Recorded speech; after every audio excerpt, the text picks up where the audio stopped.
Dalam pemahaman ahli sunnah wal jamaah itu makna daripada Allahu nurus samawati wal ard, Allah itu yang menerangi langit dan bumi, bukan cahaya langit dan bumi, yang menciptakan penerang langit dan bumi. Maka disebut ayat mutasyabihat. Ada ilmu tauhid ahli sunnah wal jamaah mencakup akidah, i'tiqad, keyakinan yang diyakininya, mencakup yaitu menjadi 3 bagian. Yang pertama akidah uluhiyah, yaitu keyakinan yang berkaitan dengan sifat ketuhanan. Yang kedua akidah nabawiyah, yang berkaitan dengan sifat kenabian. Yang ketiga akidah sam'iyah, yaitu adalah akidah yang diiktikadkan, yang diyakini tentang berita-berita yang disampaikan oleh Rasulullah Shallallahu Alaihi Wasallam tentang kejadian-kejadian yang akan datang. Maka akidah sam'iyah biasanya dipelajarinya setelah akidah uluhiyah, nabawiyah, baru ke akidah sam'iyah, untuk yaitu memantapkan di akidah uluhiyah yang berkaitan dengan sifat ma'ani. Yang pertama adalah sifat kudrat. Di sifat kudrat itu mempunyai ta'aluk, berkaitan, yaitu yang pertama ta'aluknya adalah ta'aluk ta'diyah, kemudian ta'aluk maratib, ta'aluk ibadah yang pertama, kemudian ta'aluk ta'diyah dan ta'aluk maratib. Mudeng ya mudeng ilmu tauhid, betul ya? Nah itu karena kadang-kadang kenapa kok sholat saya itu hampa. Tinggal tanya, kita sholat untuk siapa? Kita sholat yaitu kepada siapa? Nah itulah. Maka di situ kita sholat kepada Allah. Sholat kita untuk siapa? Untuk kita. Allah tidak butuh dengan sholat kita. Allahul Qahar, Allahul Ghani. Allah tidak butuh dengan sholat. Baik sholat kita ya untuk kita, buruk sholat kita ya untuk kita. Makanya isyarat apabila dimasukkan dari sholat pun diisi dengan ketauhidan akan terasa nikmat. Karena di sholat 5 waktu itu, sholat yang wajib yang 5 waktu, kenapa jadi 5 waktu? Itu menjadi sebuah isyarat dalam kitab Majalis Susaniyah. Dijelaskan annas shalawatul khamsi, annas shalawatu wujibat alal abdi syukran nikmatil badan wa nikmatul badan ya al khawasul khamsi. Salat 5 waktu itu bentuk bersyukurnya hambanya kepada Allah, mensyukuri nikmat badan diantaranya. Dan juga nikmat badan itu mencakup yaitu panca indera 5. Panca itu alat, indera dibalik. Itu. Panca alat 5, indera alat. Suka dibalik sekarang ya, suka kebalik itu balurah. Jadi ada panca indera, makanya itu sholat yang 5 waktu. Hawas, panca indera di sini ad-daud, rasa, samun, kemudian samun, basor, lamsu, lidah, kemudian samun, penciuman, pendengaran, penglihatan, dan alat rampa, halus ataupun kasarnya. Maka dari setiap yang 5 waktu sholat, yaitu walikulli hasati min hadhil hawas asya'u ya'lamu minna ma wada'at lahu panikmatul lamsi isnani Idza wadu'at yadaka masalan ala syai'in, nikmat yaitu memegang ada dua, kasar dan lembut, ketika yaitu ditempelkan, maka pamuqabbalatu rak'atani wahiyya sholati subhi, maka itu dikifaratkannya dengan sholat subuh. Itu sholat subuh adalah untuk mensyukuri nikmat langsung, pegangan, elusan, rabaan. Kemudian wa amma saniyah minal khamsi wa hiya samun fa anta tasumur raihah min jawanibil arba, yaitu penciuman. Yang kedua, mensyukuri nikmat penciuman. Sedangkan engkau mencium aroma itu dari beberapa arah, terutama 4 arah, 4 jihad, yaitu itu adalah sederajat untuk mensyukuri nikmat, yaitu dengan sholat duhur, karena duhur 4 rakaat. Karena penciuman itu kan bisa datang dari depan, bisa datang dari belakang, bisa datang dari pinggir.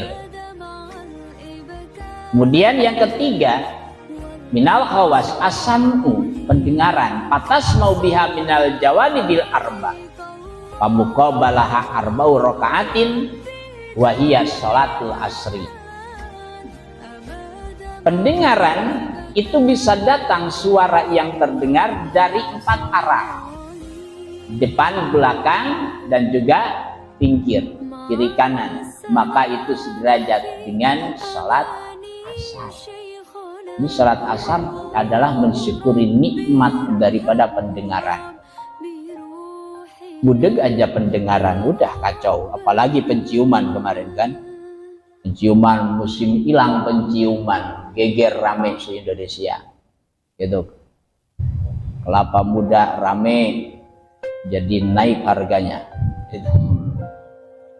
Kopi gitu kan, hilang penciuman ya. Berarti itu kenikmatan yang luar biasa. Makanya jangan tinggalkan sholatnya, jangan sampai ditinggalkan sholat. Saya mau fokus aja karena belajar tauhid, fokus aja ke hati, nggak ngurusin badan. Itu ibarat orang rajin mandi, tapi setelah mandi pakai baju kotor yang belum dicuci sudah 1 tahun. Enak gak dipakainya? Rajin mandinya, tapi setelah mandi selalu pakainya baju itu yang kotor, gak pakai baju bersih. Itulah mempraktekkan tauhid tanpa fikih, mempraktekkan tasawuf tanpa fikih. Bertasawuf tanpa fikih faqad tafassaqo, man tasawwafa bi ghairi fikhin faqad tafassaqo, man tasawwafa bi ghairi tauhid faqad tajandaqo. Barang siapa yang bertasawuf tanpa ilmu fikih, fasik hukumnya. Barang siapa bertasawuf tanpa ilmu tauhid, maka menjadi kafir jindik. Itu kafir jabariyah namanya. Maka yang 3 itu harus benar-benar menyatu bagaikan kopi. Kalau sudah menyatu nikmat gitu. Nikmat ya, menyatukan kopi, gula dan air. Tapi saya nggak bisa minumnya. Udah kayak gitu. Itu dalam masalah tauhid. Selanjutnya tadi baru sampai sholat asar, sedangkan sekarang sudah lewat isya, berarti sampaikan. Yang keempat adalah basor, penglihatan. Idza waqat masalan fi makanin taro an yaminika wa yasarika wa amamika wala taro min khalfika. Penglihatan bisa melihat ke depan, ke pinggir, tapi tidak bisa melihat ke belakang gitu, kecuali yang ajaib, jadi muter gitu kan. Kecuali kalau muter, maka itu muqabalah dengan sholat maghrib yang 3 rakaat. Dan terakhir isya yaitu adalah untuk mensyukuri nikmat ad-daud, rasa fata'rafu bihil hararah wal baradah wal burudah wal hulu wal hamidu wahia arbaatun. Yang keempat adalah rasa yang ada di mulut. Itu kenikmatan yang luar biasa. Itu penciuman hilang, tapi mencium buang masih tercium. Ya. Hilang rasa, kaget, takut diinterogasi Pak Lurah, gitu. Bisikopin. Nah, itulah. Maka rasa di situ ada rasa manis, ada rasa pahit, ada rasa dingin, ada rasa panas, gitu. Maka muqabbalah kepada sholat isya. Itu apabila kita nikmati, dijadikan sebuah syukur nikmat kepada Allah Subhanahu wa Ta'ala, maka akan terasa nikmatnya ibadah kepada Allah Subhanahu wa Ta'ala karena kita mengenal Allah. Sedangkan ini ilmu tauhid insyaallah dengan tadi akan dijabarkan karena sama dari Tasik juga, itu sama-sama dari Tasik. Kalau saya dari Turki, turunan kidul, itu Tasiknya Tasik Selatan. Kalau Ustaz Didin dari Awipari, dari Ciberem, gitu. Insyaallah merupakan tentang ilmu tauhidnya, dan tauhid ahli sunnah wal jamaah, dari mulai sifat wujud, kidam, bako, mukhalafatul hawadisi, sampai sifat kaunuhu mutakaliman, karena mengambil yaitu pemahaman tauhid Imam Al-Asy'ari dan juga Imam Abu Mansur Al-Maturidi.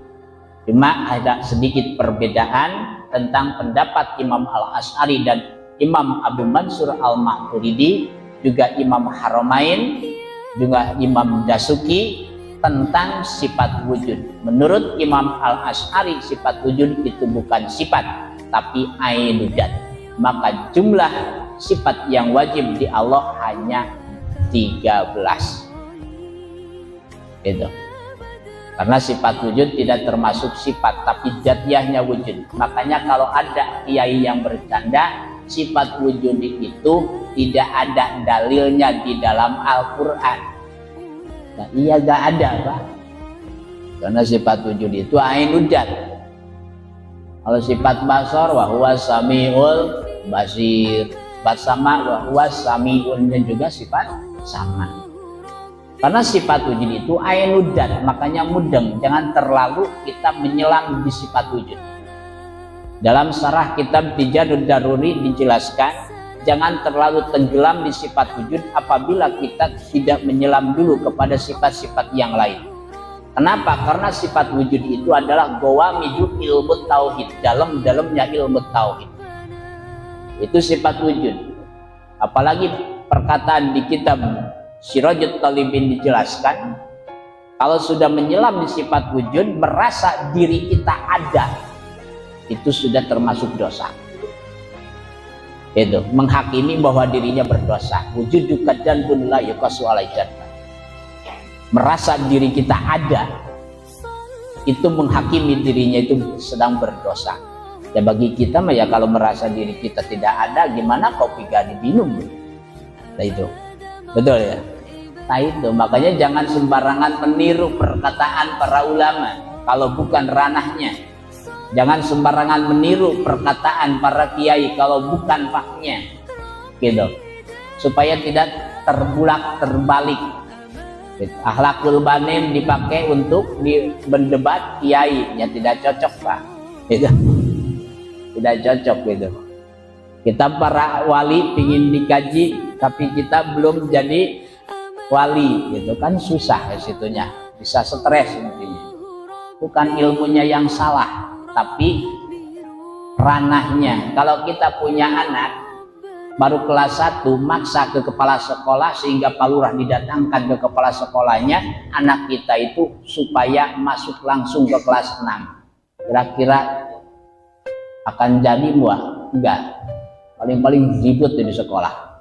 Kayak itu Nah, ibarat seperti itu. Makanya semoga kita yaitu istiqomah dalam melaksanakan taklim, istiqomah dalam melaksanakan ngaji. Itu aja ya. Untuk apa? Supaya kita benar-benar bisa tahu menghilangkan kebodohan yang ada dalam diri kita. Makanya niat ngaji itu kalau tidak bisa mempraktekkan niat ngaji yang 3, yang keempat saja. Betul. Apa yang keempat? Menghidupkan suasana agama. Yang pertama niat karena Allah, yang kedua menghilangkan kebodohan yang ada dalam diri kita. Yang ketiga yaitu apabila sudah dapat ilmu, kalau sudah matang ilmunya, kalau masih mentah jangan dulu dilakukan. Nantinya rancu, Pak. Banyak di dulu di daerah saya itu ramai debat. Yang satu debat masalah syahadat, sekelompok debat masalah syahadat, sekelompok debat masalah niat sholat. Satu kampung niat sholat dirubah. Karena ada suatu keterangan di kitab Safidatun Najah dan juga kitab yaitu Bajuri, lauqala nawaitu sholiduran fardhon batalat sholatuhu. Waduh, ini gimana? Apabila kita mengatakan usolli fardhu dhuhri, batal sholatnya. Karena sudah cukup tadi niatnya. Jadi kalau setelah misalnya sebelum sholat membaca usolli fardhu dhuhri al barakatin mustaqbilal qiblati Ka'bah dan amakmu malillahi ta'ala, pas takbiratul ihram diniatkan lagi di dalam hati, batal lagi sholat. Ramai pada ngadu debat kecamatan ramai. Saya cari-cari ini, pas ke depannya gak dibaca. Jadi walau qala nawaitu sholiduran fardhon batalat sholatu li anna qaula ba'da takbir kalamun ajnabi, itu ditinggal sepotong lagi. Yang dimaksud batal sholatnya apabila niat setelah bar. Nah, itu karena berniat setelah takbiratul ihram itu kalamun ajnabi. Contoh, Allahu Akbar, sudah bar, niat saya sholat isya 4 rakaat, ya batal. Betul. Nah, itu makanya disitulah ilmu fikih. Kita mau kowe ngaji di Al-Islam, betul. Insya Allah itu gitu. Tapi kan bosan katanya. Kalau kita merasa bosan tentang ilmu berarti belum ahli ilmu gitu. Jadi istiqomah kan cintanya kepada ilmu gitu. Tapi saya takut tergila-gila dengan ilmu Allah. Jangan takut, Imam Sibawai juga tergila-gila dengan ilmu. Saking tergila-gilanya Imam Sibawai dengan ilmu, bahkan ilmunya juga ilmu fardu kifayah. Tapi bagi para kiai fardu ain, yaitu ilmu nahu. Makanya kalau yang sudah ditunjuk jadi ustadz itu usahakan belajar ilmu nahu dan sorof gitu. Apalagi ditunjuk jadi khotib, itu usahakan itu sudah menjadi fardu ain. Kalau bagi masyarakat ilmu nahu dan sorof itu fardu kifayah. Bagi para ustadz, apalagi yang suka posting Al-Quran, yang suka nge-share Al-Quran dan hadis, wajib ain mempelajarinya ilmu nahwu sorof. Karena banyak postingan yang saya baca itu barang siapa yang menyebarkan gitu kan, satu kalimat pun apa itu bahasanya itu biasa di akhir tadi, mandala alal khair kafa'il, bahasa itu kan suka dipakai supaya di-share. Itu suatu hadis diartikan kemudian dikutip sama orang yang usaha di dunia internet gitu. Betul ya? Semakin banyak yang nge-share ya semakin banyak pemasukan bagi dia. Menjual dalil, nyambung gak dalil itu? Enggak, Pak. Mandala alal khair, bahasanya mandala, bukan mangkola. Beda dala dengan kola. Di situ perlu satu daerah yang paham tentang ilmu nahwu sorof untuk meluruskan. Mandala barang siapa yang menunjukkan. Yang namanya menunjukkan itu bicara dan yang bicara juga melakukan. Gitu. Contoh misalnya Saya akan nyuruh orang untuk melaksanakan dua, kemudian orang itu melaksanakan dua, yang nyuruhnya tidak melaksanakan dua. Apakah pahala duanya? Apakah orang yang menunjukkan itu dapat pahala dua seperti orang yang melaksanakan dua? Tidak. Itu makna dala, beda dengan mangkola. Gitu. Kalau kola ya bicara, kalau dala menunjukkan. Kalau yang namanya akan menunjukkan itu, yuk kita ke masjid. Berarti yang ngajaknya juga sudah pakai sarung, sudah pakai koko. Tapi silakan ke masjid. Yang kalau bilang silakan berarti orang yang nyuruhnya juga tidak berangkat. Nah itulah ya.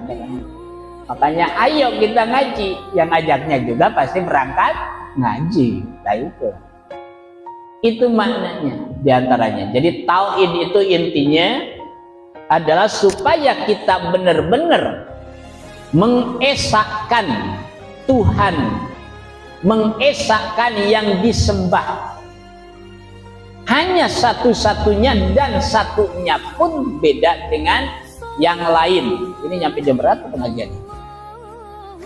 Jam 12. Itu esaknya Allah, satunya Allah, beda dengan bilangan. Karena satunya Allah itu tidak diawali dengan 0. Satunya Allah tidak diteruskan dengan angka 2, 3 dan seterusnya. Maka disebut wahdaniyat fis sifat, wahdaniyat fid dzat, wahdaniyat fil af'al. Jadi maksudnya ke sifat wahdaniyat, maka dinamakan tauhid, mengesahkan. Tidak ada lagi yang disembah terkecuali Allah. Tidak ada lagi yang mengadakan di sini terkecuali Allah. La maujuda illallah. Di sini kita begini, di sini kita ngopi. Ini adalah takdir, adalah bekas kudrat Allah Subhanahu wa ta'ala. Walaupun di rumah sudah rencana mau ke sini, susah tetap. Kita mah gak bisa tanpa digerakkan oleh Allah. Banyak orang yang susah itu di dunia ini adalah orang yang merasa memiliki. Betul? Kalau misalnya bapak hilang motor di sini, kalau merasa memiliki motor, marah enggak? Marah pasti. Betul. Tapi kalau tidak merasa memiliki, punya Allah, saya yang salah ya Allah, kenapa motornya gak dikunci ganda? Betul. Nah itu. Tapi jangan gini mentang-mentang percaya langsung kepada Allah, yang biarin motor hilang juga gak apa-apa. Gitu. Betul. Dan mau udah langsung kepada Allah aja, gak takut sama siapa-siapa, hanya takut sama Allah. Itu ada ular di pinggir mana? Wah, berarti itu jauh. Betul? Masih jauh menyebut hanya takut kepada Allah. Betul gitu. Hanya omong-omongan saja dari tenggorokan ke atas gitu. Kayak kemarin pas Covid kan rame gitu. Jangan takut sama Covid, takut mah sama Allah aja gitu. Begitu gaji mau diberhentikan, kelabakan. Nah itu, takut sama Allah apa takut sama gaji gitu. Nah itulah. Jadi iman kepada Allah itu jangan dengan pura-pura. Buktikan di dalam hati kita dengan sungguh-sungguh, dengan ketawaduan diri kepada Allah. Ya Allah, saya benar-benar ingin mengenal Engkau, ingin dekat dengan. Bagaimana caranya? Hanya duduk di majelis ilmu supaya apa? Kotoran-kotoran ralim, kotoran-kotoran hangus yang ada di dalam lahir dan batin kita. Dengan ngaji itu hangus dosa. Sudah jelas itu hangus dosa. Makanya kalau ingin melihat orang-orang yang bersih dosa itu masuk ke dunia pesantren, main ke pesantren. Tapi kan santri banyak yang nakal pun dibawa ngaji, malamnya habis lagi dosanya gitu. Makanya kita cuci badan itu lahir batin itu alhamdulillah sekarang mah jadi nambah sama malam Selasa, berarti 2 kali seminggu. Ya taubah juga 2 kali seminggu sekarang, ditambah lagi malam Jumat 3 kali, alhamdulillah barokah semuanya, amin. Nah itulah pengajian. Makanya yang keempat itu kalau tidak bisa menegakkan niat ngaji yang 3, tegakkan yang keempat. Karena Allah belum bisa, karena ada kopi, gak apa-apa. Itu juga pendorong ngopinya jadi wajib. Betul. Jadi wajib. Kok sembarangan menghukumi? Ya gak sembarangan lah. Tidak sembarangan. Makanya ngaji fikih gak nyampe ke usul fikih rancu, Pak.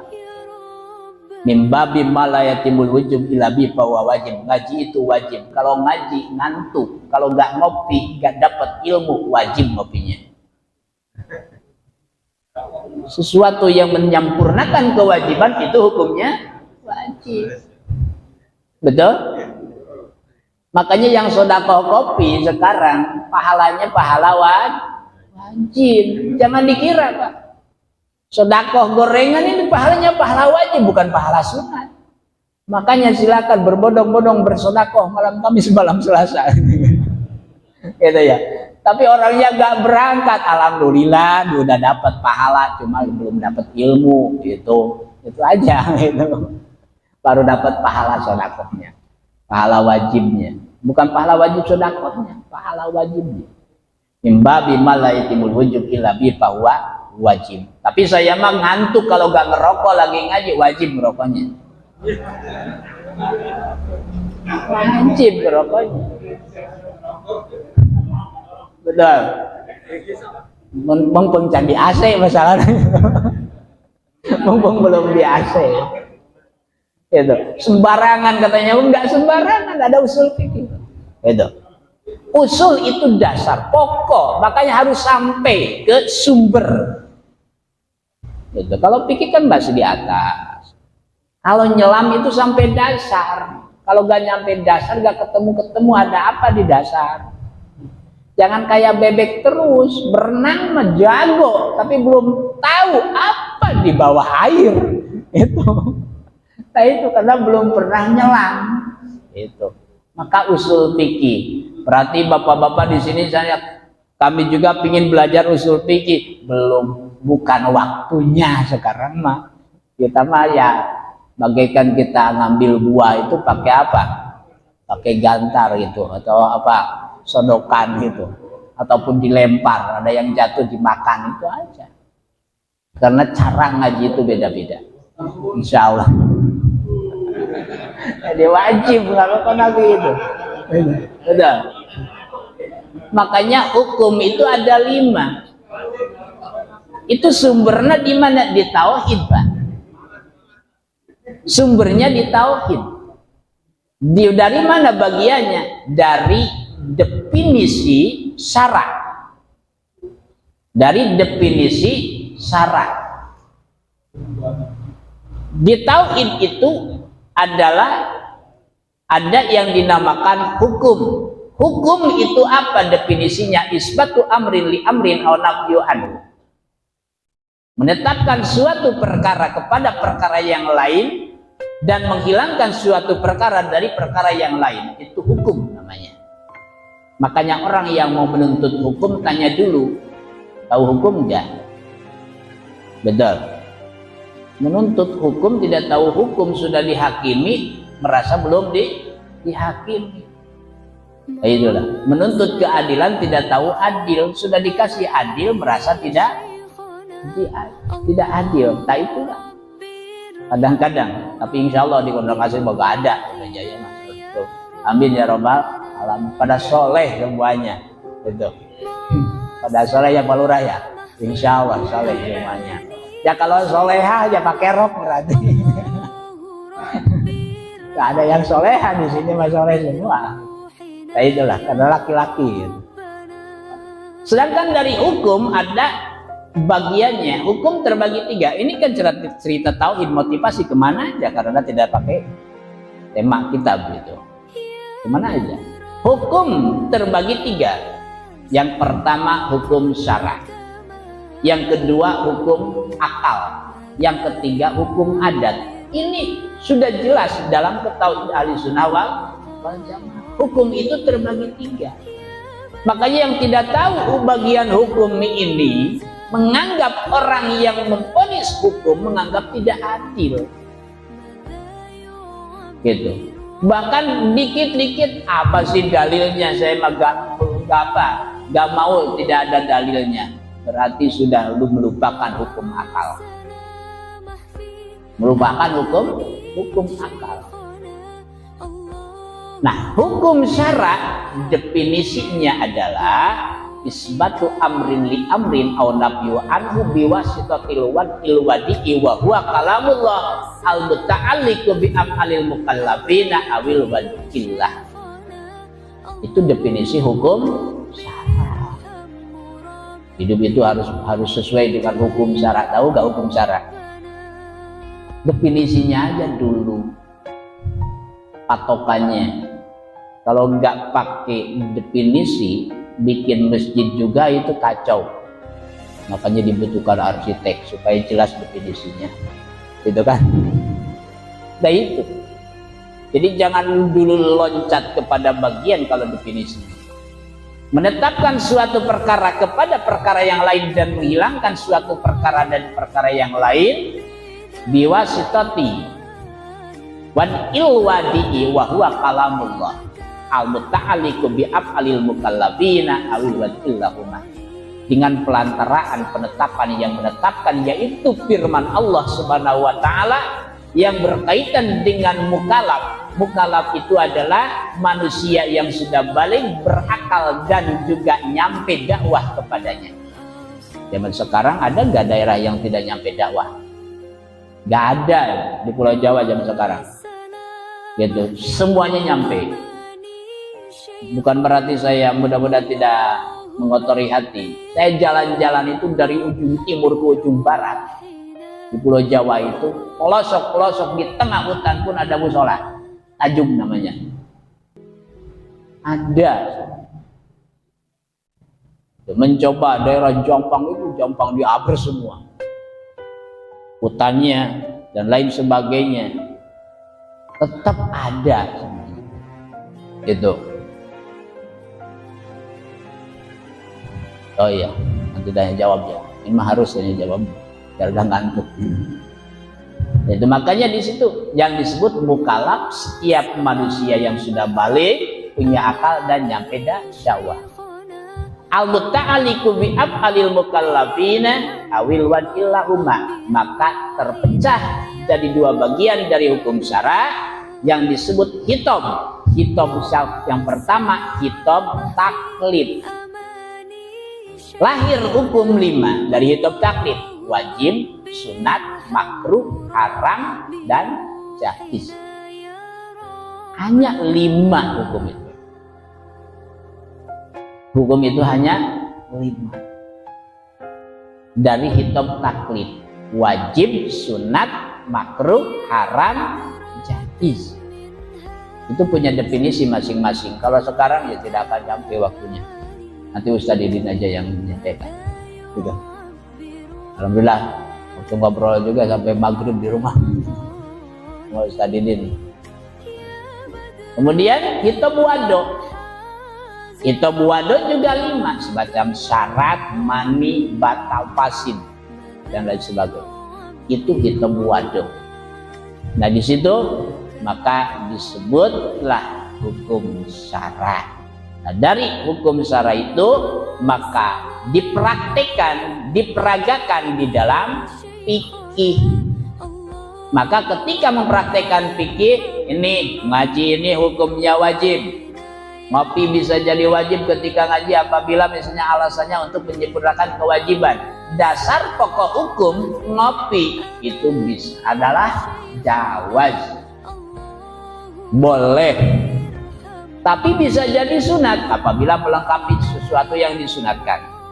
Bisa jadi wajib apabila jadi motivasi, yaitu kewajiban.